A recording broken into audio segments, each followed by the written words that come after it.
Manx Radio's Update with Beth Espey.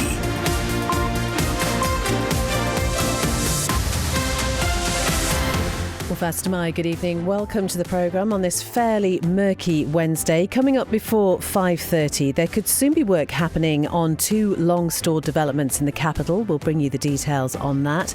The politician behind the assisted dying bill says he's confident concerns raised in the UK won't derail its progress here. Also tonight, tributes are being paid to cancer awareness campaigner Sarah Jarvis, who has died from the disease after dedicating herself to raising awareness about it. And as Valentine's Day approaches, we look ahead to a special concert at Peel Cathedral that's coming up this weekend. We'll also, as usual, have a look at the weather, the traffic and the travel. And if you'd like to get in touch, you can email studio@manxradio.com. We'll start with a roundup of the main news headlines with Amy first. Fastamai. Plans to install significant flood defences for Ramsey West Quay have been unveiled by the Department of Infrastructure. It's part of efforts to improve the town's resilience against tidal flooding. The mover of the assisted dying bill says it's normal for Westminster to be asking questions and taking its time over the legislation. The bill's awaiting royal assent, while the UK Ministry of Justice has returned with a host of questions since it was approved on Ireland last year. But Alex Allinson, MHK, doesn't believe it will hold up the bill. I'm fairly confident now that we can go ahead for royal assent and start the work that needs to be done in terms of some of the safeguards, in terms of the codes of practice and the regulations that underpin the safety of providing assisted dying. Tributes are being paid to a cancer awareness campaigner on the island who's died from the disease. Sarah Jarvis was 58 when she was diagnosed with ovarian cancer in 2023, forcing her to take early retirement from a career in marketing. Speaking to Manx Radio during her treatment, Sarah said it was vital women listen to their bodies. Don't put up with it. Do be brave. Do go to a doctor and do insist if you feel you're being fobbed off, gently push back at them. To sport now, and record-breaking Great Britain cyclist Matthew Richardson will be the guest of honour at this month's Isle of Man Sports Awards. The 26-year-old's career highlights to date include medals at the Olympics, Commonwealth Games and UCI Track World Cycling Championships. The ceremony takes place on Thursday the 26th of February. Turning to international news now, and Canada's Prime Minister says we will learn from one of the worst mass shootings in his country's history. 7 people and the killer were discovered at a secondary school in British Columbia, while 2 other bodies were found at a house nearby. Sir Keir Starmer has been forced to defend his premiership once again after the Tory leader accused his government of being stuffed with paedophile apologists. Kemi Badenoch's attack came after the British Prime Minister's former communications chief, Lord Doyle, was stripped of the Labour whip over links to a sex offender. And Oatly can't use the word milk in its marketing after the plant-based drink maker lost a legal battle. The industry body had argued the term should only refer to products that come from an animal. Those are your headlines. I'll be back with the news in full at 6. Thank you very much indeed, Amy. So the weather brought to us by Manx Glass and Glazing. It's been really grey out there, hasn't it? And I'm not sure it's going to get much better, really. That hill fog and rain and drizzle will continue for the rest of the day. There'll be a light or moderate easterly breeze, though. That wind will then back northeast and strengthen later on this evening. Again, though, those outbreaks of rain and drizzle carrying on overnight. Minimum temperatures will be around 4, so a little bit colder. Cloudy tomorrow, rain continuing. It will be more persistent by late morning, a moderate or fresh east or northeast wind, locally strong though in more exposed places. So the top temperature tomorrow will be around 6, and then colder air will move in later tomorrow evening, and that will allow the rain to turn wintry over high ground, and it will clear later tomorrow night. And then looking ahead to Friday, it will be a cold start, a risk of ice in some places, especially over high ground. Otherwise though, it will actually be dry. And get this, sunny spells developing in the afternoon. Won't know what to do with ourselves. Top temperatures on Friday will be around 5. Manx Glass and Glazing can supply and install single, double and triple glazing. Call 674 573 or visit the showroom on the Snugborough Trading Estate. It's just coming up to 5:05 here on Update. So it's hoped government funding through the Island Infrastructure Scheme will see 2 long-stored development sites in Douglas completed. So this is the initiative which sees up to 25% of eligible development costs provided to brownfield redevelopment projects. Lewis Foster has the details. The latest projects to be offered financial support are the redevelopment of the former Newtons building on North Quay and the former KFC or Griddles site on Duke Street. The 2 projects join others at Villiers Square and Lake Road in Douglas and Ocean Castle in Port Erin to receive funding through the Island Infrastructure Scheme. The Department for Enterprise says the 5 schemes together bring the total private sector investment proposed to nearly £80 million. In October, the North Quay development had planning permission granted for number 27 and number 28 to receive 9 apartments, 1 townhouse and 4 commercial units. Meanwhile, Duke Street is progressing through the planning application process and has been approved in principle through the scheme, subject to planning approval. It hopes to provide 38 serviced apartments alongside new retail space. Demolition of the former KFC building had begun in 2020. However, after a frame had been erected, work seemed to have stalled.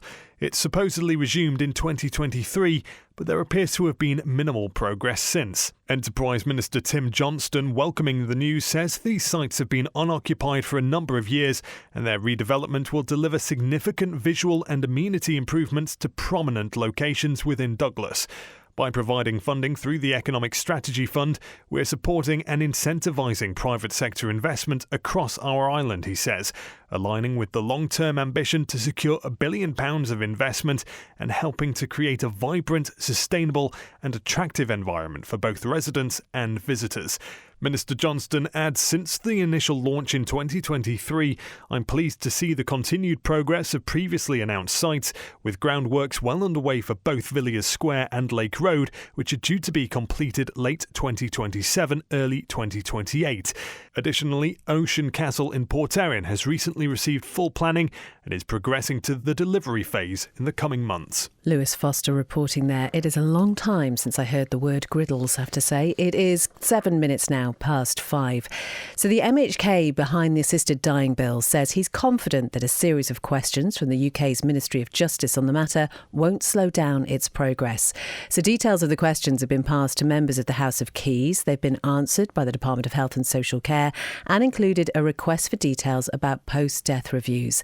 Dr. Alex Allenson says it's normal practice and this shouldn't slow things down. It has taken a long time since the passage of this bill through Tynwald, and we took a huge amount of time and effort to refine it, and lots of amendments came in. That was then sent off to the Ministry of Justice after it passed there in March last year. I'm fairly confident now that we can go ahead for royal assent and start the work that needs to be done in terms of some of the safeguards, in terms of the codes of practice and the regulations that underpin the safety of providing assisted dying to those people in our society who require it. We had a high-ranking member of the UK Justice Department due to come over here. That's been called off a couple of times. Is this anything to do with that? I don't think so. I don't know the exact reasons for some of the cancellations of the Ministry of Justice ministers coming over.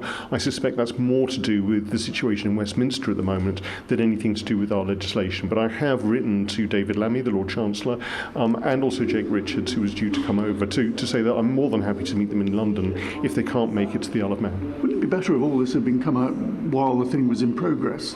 Well, what's happened with royal assent is that after the intense scrutiny that the bill has had through Tynwald, it then goes to the Ministry of Justice to look at the implications it may have with our relationship with the United Kingdom. That's what's taken place. They have not found any flaws in the legislation. They've simply asked for some explanation and clarification on some of the operational aspects of it, on the basis of some of the court cases that have happened in Europe. You have to remember that in Europe there are 9 countries that already provide for assisted dying and have done so for decades. But the Ministry of Justice have asked for clarification. That's been given both by the Attorney General's Office and also by the Department of Health and Social Care now. So I'm quite content that those questions have been answered satisfactorily. That's the Ramsey MHK, Dr. Alex Allenson, talking to John Moss. Coming up to 10 past 5, well, Port Erin commissioners have agreed to hold a public meeting about the Rayat Vrada glamping site. Board member Jimmy Cubbins says he'd like to see a resolution to the situation and is calling on Manx Utilities and the Planning Division of the Department of Environment, Food and Agriculture to attend.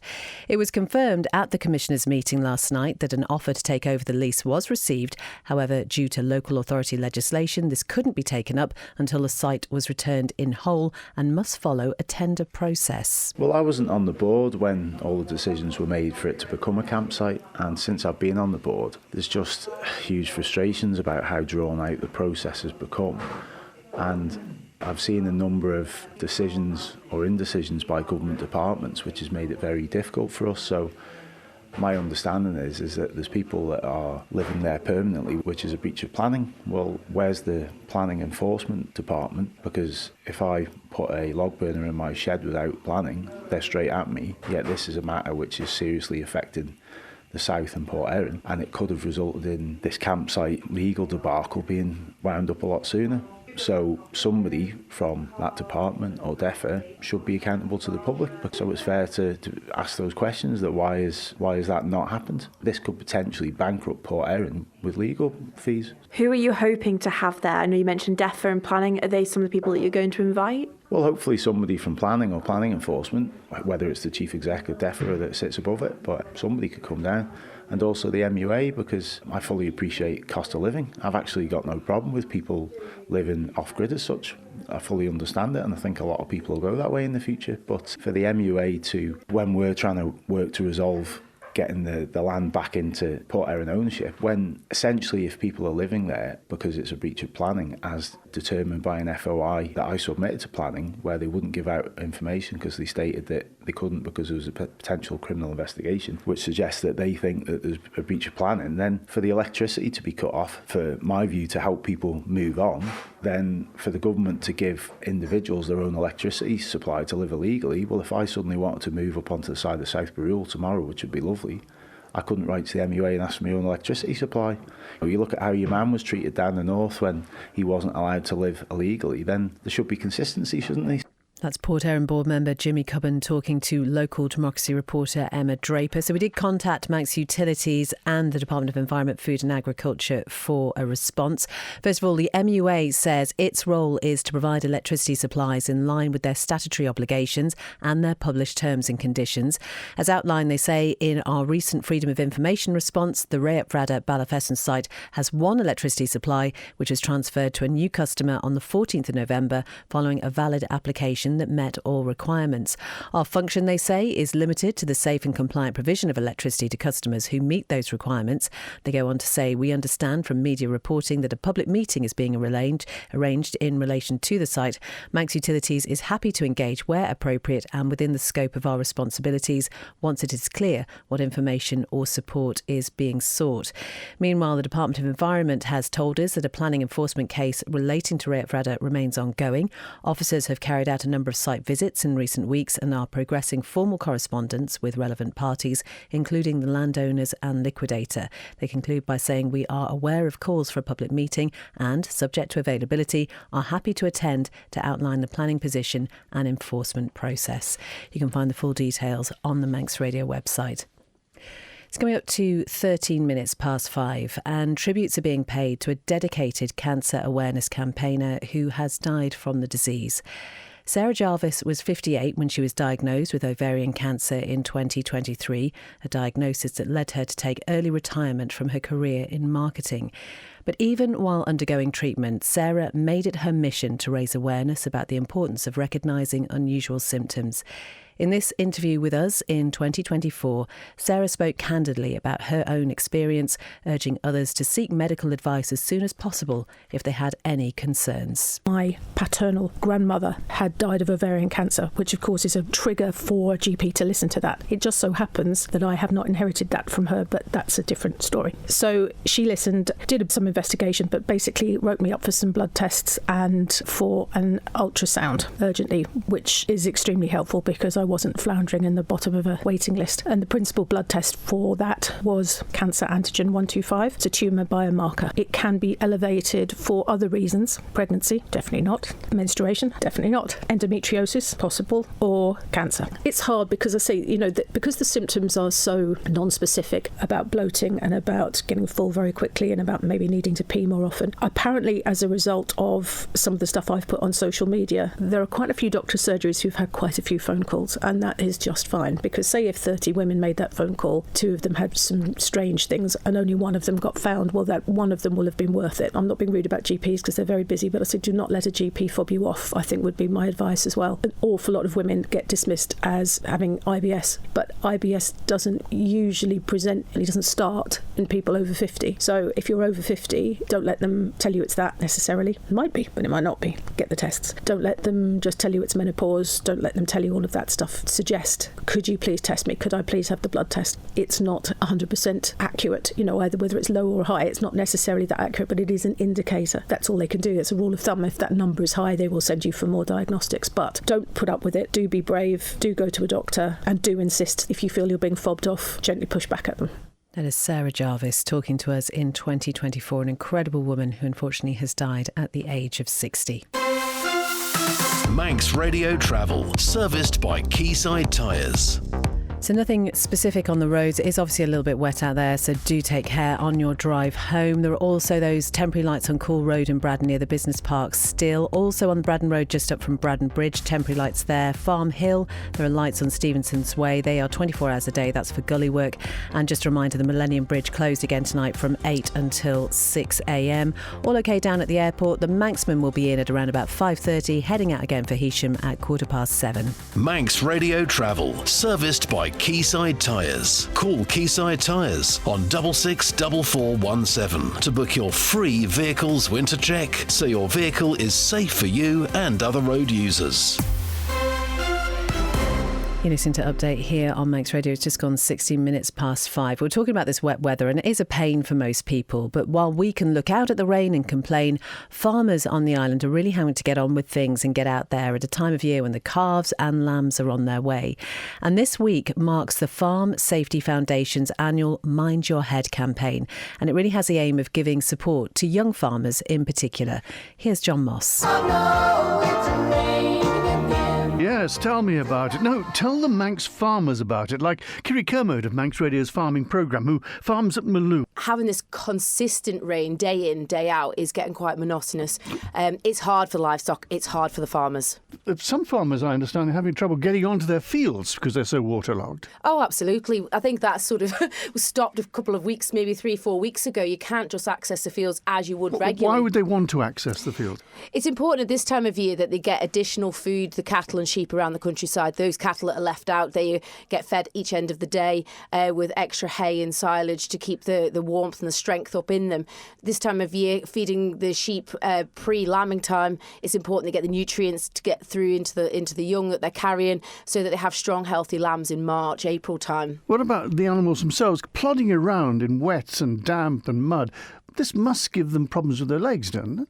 It can cause all sorts of problems, lame feet, dermatitis, not getting somewhere dry to get out of the mud. It can cause that problem. But also the sheep and cattle are heavy, carrying their young at this time of year, so extra weight burden. It is hard. You know yourself, it's so difficult to even take a country path at this time of year. It's very slippery, it's hard going. And that's what it feels for them. They use a lot more energy to travel around if they're having to graze, to travel that distance. Am I right in saying the Isle of Man is a place where if it does stop raining and we get a few days of dry, windy weather with a bit of sunshine, it does sort itself out quite quickly, does it? It really does. Yeah, we'll be complaining it's too dry. We won't be able to get the ploughs in the ground for springtime, no doubt. But no, that is the case on the island. It does clear up quite quickly. Even a blue sky or an odd sunny day does lift the spirits, and it certainly helps with the livestock as well. They can stand and take the heat on their backs. This week sees the campaign from the NFU, the Farm Safety Foundation Yellow Wellies Week, which is supporting young people in agriculture that may be suffering from the stresses and strains. At this time of year, there's a lot of dark hours, a lot of rain, a lot of misery. It is important that we check in on our farmers and our neighbours, see that they're doing okay. If they need a little bit of extra support, it's important. Kiri Kermode, one of those farmers trying to make it through the rain. Looks like we are John Moss reporting there and talking to Kiri Kermode. You can find out more details about the Mind Your Head campaign and find links to relevant support over at manxradio.com. It is coming up to 5:20 and the Manx Viking Wheelers Club says there's currently a real risk they won't be able to run any senior mountain bike, cross-country or gravel cycling events on the Isle of Man in 2026. So now there is an urgent appeal for volunteers to help run events this year, as well as get people's views on the future of the sport at a meeting next week.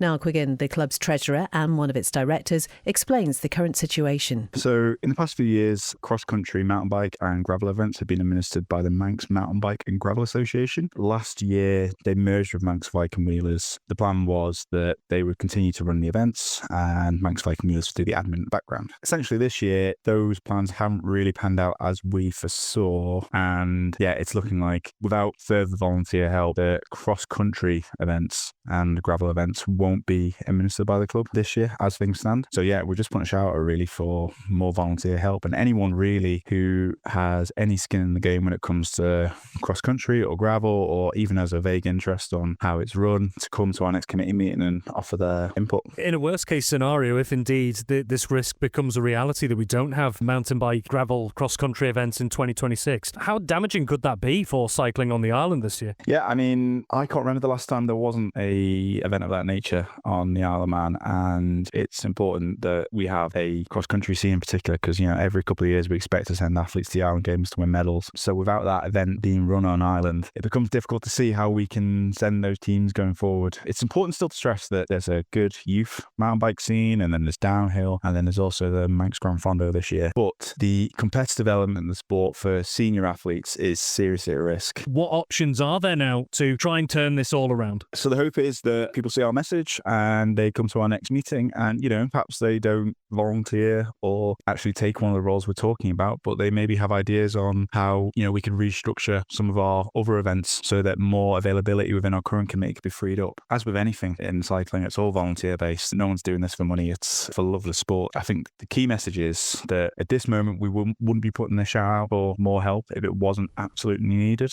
That is the treasurer and one of the directors of the Manx Viking Wheelers Club, Niall Quiggin, talking to Rob there. So anyone with views and ideas on the future of cross-country and gravel racing over here is invited to attend the club's next committee meeting. So that's next Wednesday, the 18th of February at 6:30pm at the Sea Terminal in Douglas. Now, a concert of Love and War is set to be played on Valentine's Day this weekend. I haven't pronounced that right, but anyway, it'll be performed by the Manx Gaelic Choir. Here's Annie Kissack. I started off years ago using traditional Manx Gaelic songs. I speak Manx, and so now do most of the choir. I've adapted those for the people in the choir, so I write the music for most of the things, 95%. And certainly the last 20 years I've been writing loads of songs myself for the choir. So it's sort of a mixture of old and new, but they mostly have my stamp on one way or another. You mentioned the themes Love and War, so what are you looking to, what are you going to be covering, I suppose, within those themes? Well, there are a few songs in a repertoire already which have reference to love story where the beloved has been taken away, for example, in the press gang. So that's a sort of side thing of the war theme there. And the woman goes to try and find her true love. But I'm not going to tell you the story because it's quite a good one. Those sort of Victorian bass songs. We were pushing it a bit on the war, to be honest. But we thought with Mars overhead, we'd have a go. So we've got a few planetary sort of songs too, which have sort of talking about things going on in the sky, not Mars in particular, but using some very old Manx words actually that were religious words, about what was there when before the universe was formed and that sort of thing. So we're using songs from our repertoire, and most things fit if you think about them one way or another. Don't be put off by the thought that most of these songs are going to be in Manx Gaelic, because I always have little stories and anecdotes. We're going to have some rather interesting little poems in English, which I found in the newspapers of Valentine's things, quite sort of light-hearted and entertaining. People have generally said we're quite entertaining, so I'll believe them. Oh, Annie Kissack, just brilliant. Talking to Darren Timpson there. You can find out the full details on the Manx Radio website about that concert taking place on Saturday at Peel Cathedral. Sport is brought to us by the Print Shed. Unfortunately, somebody who can pronounce words better than me, Rob Pritchard. Fast am I. No pressure then. Starting off, record-breaking Great Britain cyclist Matthew Richardson will be the guest of honour at this month's Isle of Man Sports Awards. The 26-year-old has enjoyed a stellar career to date, which includes medals at the Olympics, Commonwealth Games and UCI Track World Cycling Championships. And just last week, he also became the first British man to win the sprint title of the European Track Cycling Championships, where he also claimed gold and silver in the Keirin and team sprint, respectively. He also currently holds the world record for the men's 200-metre flying lap. Well, ahead of his visit to the island, Richardson says, "I am excited excited to attend the Isle of Man Sports Awards. It will be my first visit to the island, but I am aware of its deep sporting roots. I can't wait to meet the athletes and experience the island's sporting culture for a few days. Well, the 2025 Isle of Man Sports Awards are due to take place at the Villa Marina in Douglas on Thursday the 26th of February at 7:30pm. In motorsport, German rider David Datzer will team up with Brian McCormack to form the Roadhouse Macau team of the 2026 Isle of Man TT races. For Datzer, it'll be a long-awaited return to the Snaefell Mountain course, having missed last year's event due to serious injuries sustained at a race in the Czech Republic last season. Meanwhile, 42-year-old McCormack continues his ongoing association with the team and has been an ever-present at the TT since 2010. Well, both riders will compete on BMW M1000RR machinery in this year's Senior, Superbike and Superstock races, whilst the duo will be on board the Global Robots PHR Performance Triumph in the Super Sport races. Separately, McCormack is also expected to be involved in the New Look Sport Bike TT class on a Global Robots Aprilia RS660. And organisers of this year's Manx National Rally say they're already bowled over by the level of demand to take part in this year's event. Manx Autosports confirmed it received more than 180 entries just a few hours after entries opened on Monday evening. The organisation adds interest has not only come in from crews from across the Isle of Man, UK and Ireland, but also from as far out as Japan. The 2026 Manx National Rally is due to take place over 2 days from Friday the 8th of May to Saturday the 9th of May and will cover 137 classic stage miles, and the rally will also form rounds of no fewer than 5 different championships. Oh, do you know what? Oh! That's not what I meant to do. It's going so well this evening, isn't it? It's fine. Rob, we're in complete control. You okay? I'm absolutely fine. fine. It's a good job I'm not a rally driver. All in hand, all under control. Maybe I should take up rally driving. Bit chaotic. I did used to love watching it, to be fair. It looks like a great experience. I've always wanted to be a passenger in there. I don't want to do the pace notes. That's too complicated. But to be in a car on a proper stage, that was something. Right, you're on. Right, would you trust me behind the wheel? Yeah, sure. Yeah, sure. That is all from Update. You'll be relieved to hear on Spotlight. So I'm just going to give up.